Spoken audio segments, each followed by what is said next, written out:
नमस्कार, मेरा नाम है अभयराज और निष्पक्ष दिव्य संदेश के यूट्यूब मंच पर आपका स्वागत है। लोकसभा चुनाव में आरजेडी ने कांग्रेस और लेफ्ट के साथ मिलकर भी बिहार में बीजेपी नेतृत्व वाली एनडीए को मात नहीं दे सकी। ऐसे में आरजेडी प्रमुख लालू प्रसाद यादव मिशन 2025 में जुट गए हैं। बिहार में अगले साल होने वाले विधानसभा चुनाव को लेकर सियासी बिसात बिछाई जाने लगी है। लालू यादव ने 2024 में हुए डैमेज कंट्रोल शुरू कर दिया है। इसके तहत ऐसे नेताओं की घर वापसी का ताना बाना बुन रहे हैं जिनका अपने अपने इलाके में सियासी दबदबा रहा है और उनकी नाराजगी के चलते 2024 में आरजेडी को नुकसान उठाना पड़ा है। इस मिशन का आगाज लालू यादव ने सिवान के पूर्व सांसद शहाबुद्दीन की पत्नी हिना शहाब के साथ शुरू किया है और उनके टारगेट पर ऐसे आधा दर्जन नेता हैं। लालू प्रसाद यादव ने पूर्व सांसद मोहम्मद शहाबुद्दीन की पत्नी हिना शहाब से बीते रोज पटना आरजेडी विधायक के आवास पर मुलाकात की। इस दौरान तेजस्वी यादव भी मौजूद थे। आरजेडी विधायक विनोद जायसवाल ही हिना शहाब और लालू प्रसाद के बीच सुलह समझौता की भूमिका अदा की है।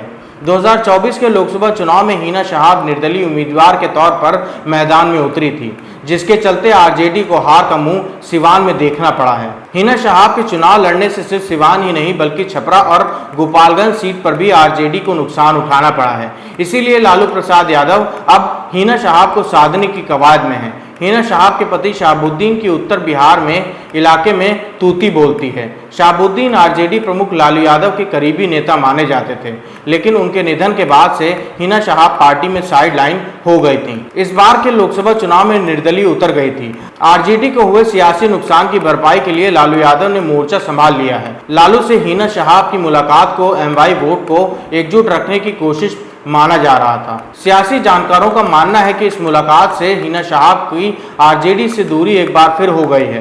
सूत्रों की माने तो लालू यादव ने हिना शहाब को भरोसा दे दिया है कि सिवान की सियासत में कोई भी फैसला लिया जाएगा तो उन्हें विश्वास में रखकर लिया जाएगा।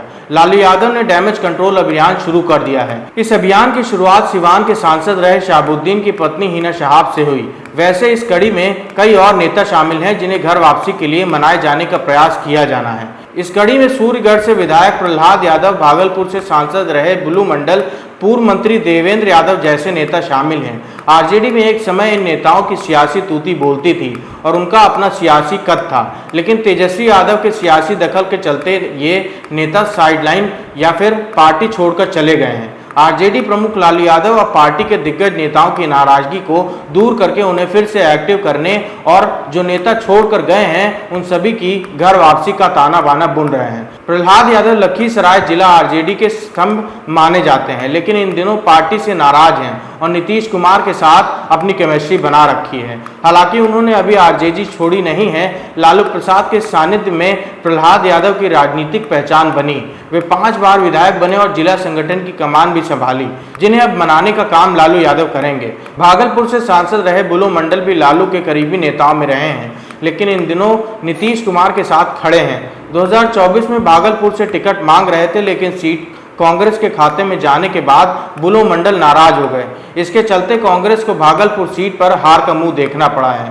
लालू प्रसाद यादव के टारगेट पर बुलू मंडल भी हैं, जिनकी घर वापसी की रणनीति बनाई जा रही है। सीमांचल क्षेत्र में आरजेडी के दिग्गज नेता रहे पूर्व मंत्री देवेंद्र यादव को भी लालू यादव अपने साथ मिलने की कोशिश में हैं। लोकसभा चुनाव में उन्होंने बागी रुख अपना लिया है। आरजेडी से अलविदा कहने के बाद उन्होंने कोई पार्टी ज्वाइन नहीं किया है, जिसके चलते उन्हें मनाने का बीड़ा लालू यादव ने खुद उठाया है। इसी तरह अशरफ करीम ने भी आरजेडी को अलविदा कहकर लोकसभा चुनाव में निर्दलीय कूद गए थे, जिन्हें मनाने का जिम्मा भी लालू यादव ने ले लिया है। कृष्णा पटेल भी इस फहरिस्त में हैं, जिन्होंने लोकसभा चुनाव में नाराज होकर पार्टी छोड़ दी थी। ऐसे में लालू यादव इन सभी नेताओं को मनाकर घर वापसी कराने का प्लान बनाया है, ताकि विधानसभा चुनाव की लड़ाई फतह कर सकें।